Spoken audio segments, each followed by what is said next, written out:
tour in Rouen, and this is the cathedral. Really huge. We're in the old part of town. We've got 2 hours more to go, too.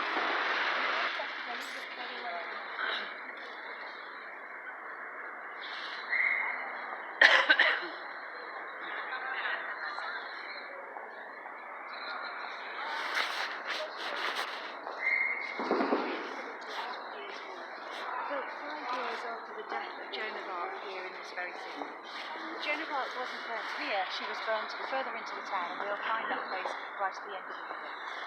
The style of the church is really impressive. And Steve Sandick. There's a pottery place here. The guy's hand making pottery. And he's back there making pottery. But this is also what he's making. So I thought you guys would get a kick out of this. It's Tuesday and we finally have sun. And here we are in Rouen. They're bicycling across the bridges. And we're out for a 2-hour walk with lunch at Julia Child's favorite restaurant. Tallest spire in France. It's under restoration right now. It's all cast iron and wrought iron. It's a base. Off on our tour, and here is the boat. We're halfway between Paris and the ocean. Lion-hearted. Yes, that Richard. He has a lion at the bottom of his feet. Now, only part of him is here. The heart of Richard is here. His entrails are somewhere else, and his skeleton is in the third place. When they did taxation, they calculated on ground floor. They built small on the ground floor and built out on the upper floors. The Cathedral of Notre Dame. Just amazing.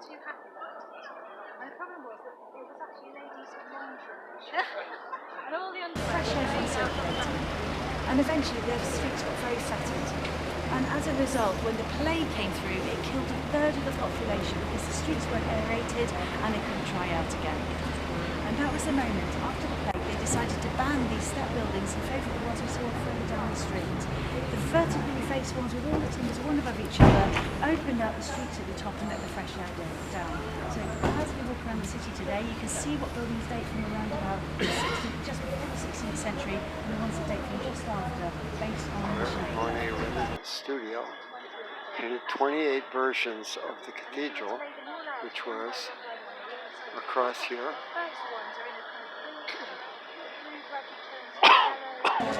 All of these statues were all beheaded by the Protestants during the 40 years or so that they wasn't Catholic, but you can see they were either defaced or beheaded. This piece, which is somewhat defaced, is called L'Enfant's Pissoir, and of course we know why. The abbey called Saint Mouant, I think it's called. Centuries. The inside is a beautiful light colour stone, and the difference between abbeys and cathedrals is that abbeys didn't have any of the nobility able to put any control over it. It was run very much by the abbot himself. And whereas with a cathedral you get lots of side chapels because the nobility were able to have them created and dedicated to whoever they wanted, they had no control over the abbey. So the abbey was always narrow with no side chapels, which meant the light coming in penetrated right to the very centre of the building, whereas in a cathedral it tended to be blocked because of the width due to the side chapels. So in fact, the building itself, if you do get time in the afternoon and you want to walk up the side, it's very... It's a hotel lobby. It's amazing.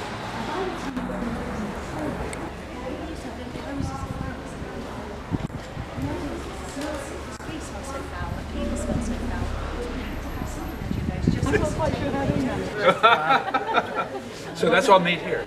Yeah, so this is all made here. Yeah. So do you see there's a gentleman in the back of the store, and he's... Okay, that's easy to do. This is your job. Take a picture of that sign. Okay. Well.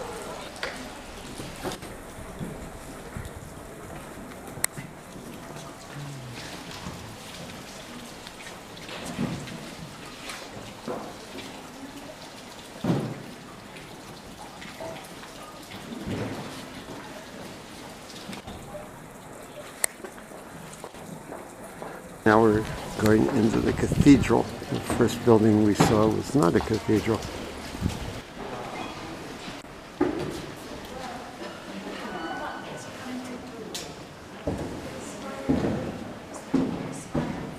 Tallest spire in France.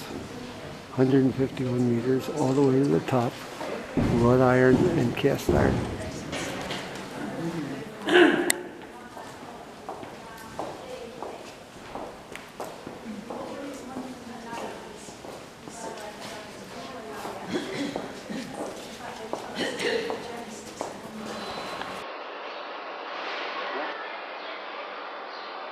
It's a quick stop in the market.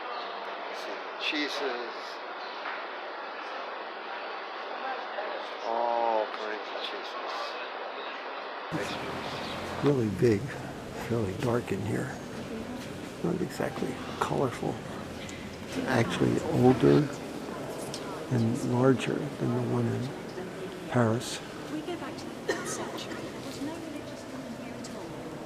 In the 3rd century, it was a Roman town with a central sort of courtyard in the centre where the market took place, and then all the way around the two buildings. Long sword, and he is the 2nd Duke of Normandy. He was son of Rollo the Viking. You can see at his feet he's got an animal. In fact, all the tombs had an animal, but the animal wasn't because they had a pet that was buried with them. It actually tells you a bit about their personality. The dog represents loyalty and faithfulness, and it's believed that it's given to William Longsword because he was faithful and loyal to his new duchy, the Duchy of Normandy. These are the original windows that was still survived.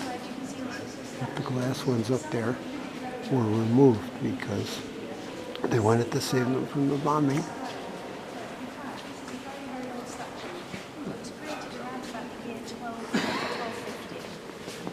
It used to be on the front of the cathedral, and they decided when they cleaned it that it was far too vulnerable and fragile, so they brought it and all the rest of the statues inside and made copies to put on the outside.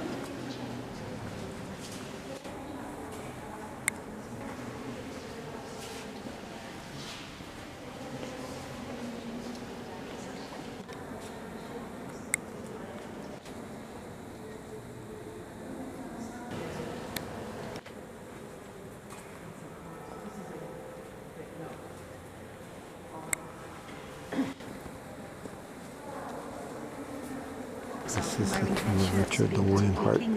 And poor old Eleanor got very bored in her drafty northern castle. Until finally the King of France announced he was going on the Crusades, and Eleanor decided she was going to go too, and off they went to the Holy Land, only for her to discover her husband was just as boring there as he had been back in Paris. Well, she embarked on an affair, and when they got back to France at the end of the Crusades, she was hastily divorced. But her husband, the king, wasn't as clever as he should have been, because he should have just locked her in a convent and thrown away the key.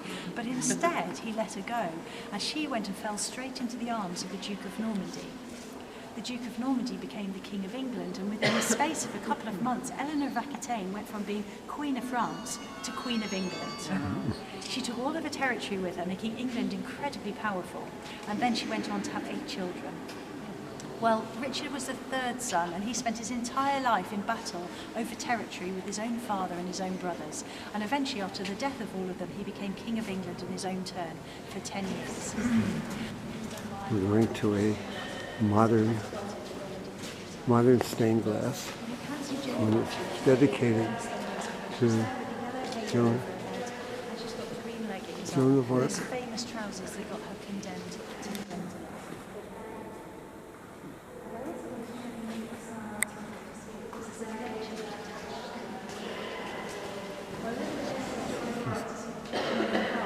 More of the cathedral, just one wing. Now we're leaving the wing, going back to the center nave.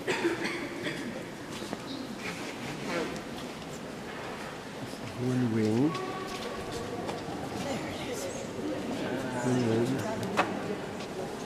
And there's Jordan.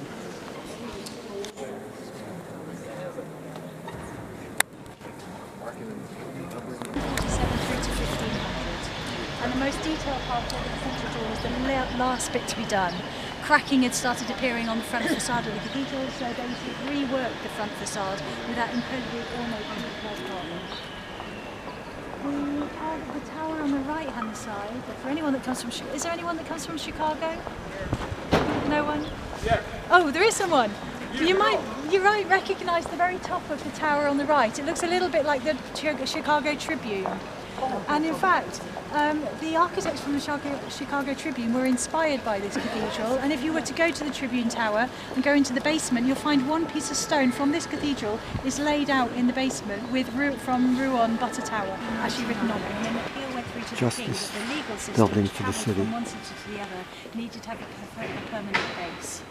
And so in the 1499 building was started with a wing on the left-hand side. And gradually over the next century, the whole of the building was built all the way down to the right-hand side. And it was a justice building, and it's still a justice building to this day. So on the left-hand side, you've got the prosecution court, and on the right-hand side, you've got The golden clock.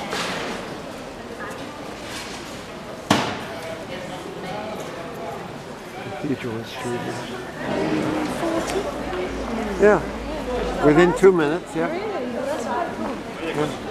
Underneath the clock face is a slightly curved dial with a green background with a god in a chariot being led by horses. There are 7 different gods and 7 different chariots, and every day at midday the dial spins around one turn and you get the next god and the next chariot.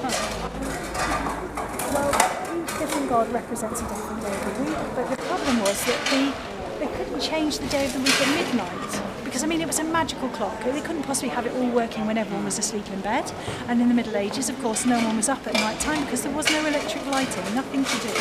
And so they changed the day of the week in the middle of the day. So not only is it difficult to tell the time, but then it's quite difficult to know which day of the week. And now we're going into the market, which is open apparently every day of the week. Busiest on Sundays. Get a seat, you put one of these in your bag. You open up your bag just a little bit and the smell will slowly waft its way out, and before you know it, the entire carriage is empty and you've got all 60 seats to yourself. It's a Norman trip.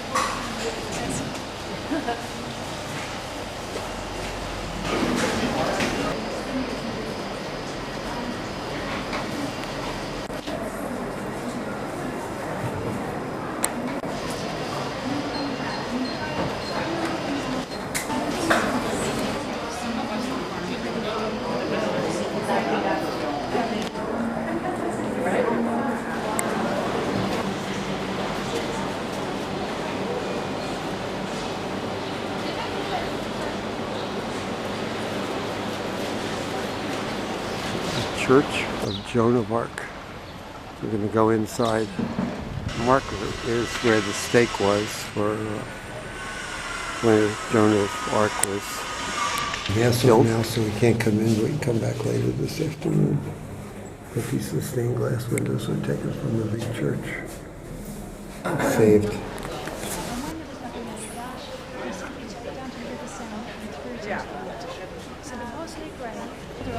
Signature house, restaurant. Had her first meal here. Just a good second time round. So you can go in there and just say, I'll have what Julia had. And they'll have exactly the same thing again. But Julia Child famously said there were only 3 ingredients in cooking. And they were butter. There you are. I think we've seen quite a lot of them already. Dragon in our marshland. This is the Joan of Arc. It also looks like the helmet of Joan of Arc. Yeah. And from the opposite side, the twist on the roof looks a little bit like twisting a flame. So there are all sorts of different things built in. Right.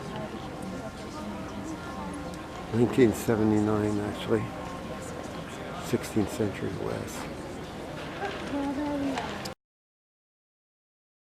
are. Yeah. Salvador Dali. All these people ate here. Hello everyone, welcome to La Couronne. Ah. You have a nice restaurant here. Oh, Alex, you have a I wish I great was the owner. Yeah, great restaurant. Flowers are great. Welcome to La Couronne, everyone. Thank you. Quite a resume.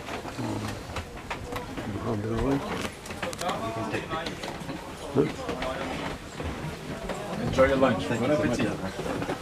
Hello, welcome to La Couronne. Please wait, please. Welcome to La Couronne, everyone. Hello, monsieur, welcome to La Couronne. Hi. Bonjour. Bonjour. Bonjour. Can't stand in front of Julia. There's Julia. What did she write? Restrooms only downstairs? Here. Oh, I see. Rib of veal. At Julia Child's restaurant. Lobster with some kind of mango. As if the souffle wasn't enough, here is dessert. And this is the next course, which is a rib of veal. We're in the Joan of Arc chapel, which was built in the 90s, I think. These are the original windows that were taken out of the cathedral, Notre Dame, that were saved and hidden during the war, so they weren't damaged. They were put back into here. There's Jane watching the organist.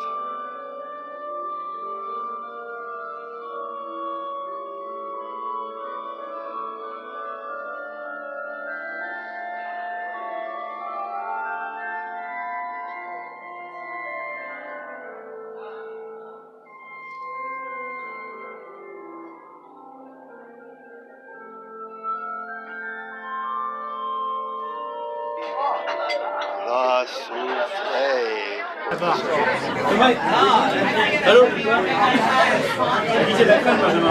There it is. Souffle. Lunch is over. Time to go check out the rest of the restaurant. And then we have the rest of the afternoon in town, of course. Favorite restaurant. Lots of people on the wall here you recognize. Got red, white wines. And this is the lobster with apricot. That's the white wine that we're drinking. The other room is the room that Jane is running in. There's some private rooms upstairs too in the restaurant. Beautifully done.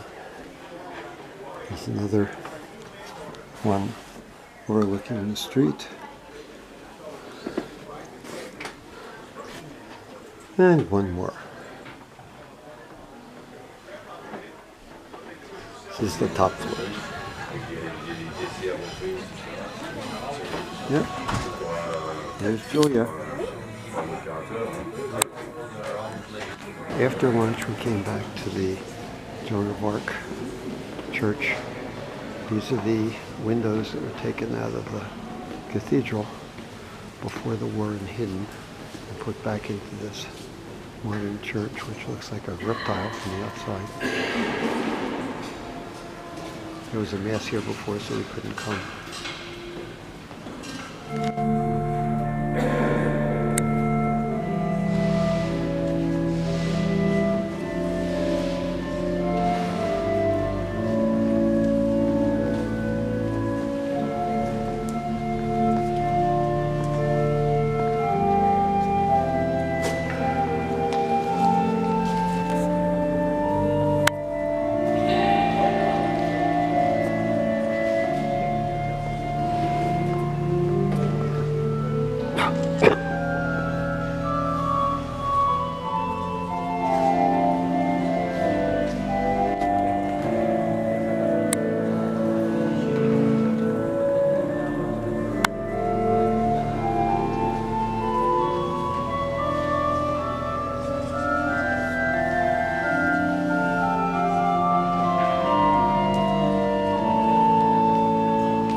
Not mistaken, this is the one that was just called a church. It's not the cathedral, and it's not the abbey. Well, we're going to go inside. We're around back. We couldn't figure out how to get in. There was an organ playing and somebody came out. But by the time we got there, the door had closed. So we may look again, see what's inside. They're apparently renovating this quite a bit. Some neat gargoyles up there.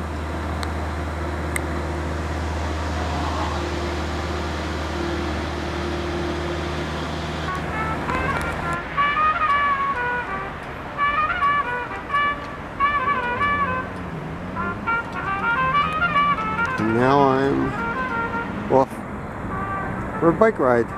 I made it probably 2 miles until it got down to this area that's closed. It looks like a carnival or something going on. This is a bridge that we heard about from the guide this morning, that it actually goes up to allow things like tall ships.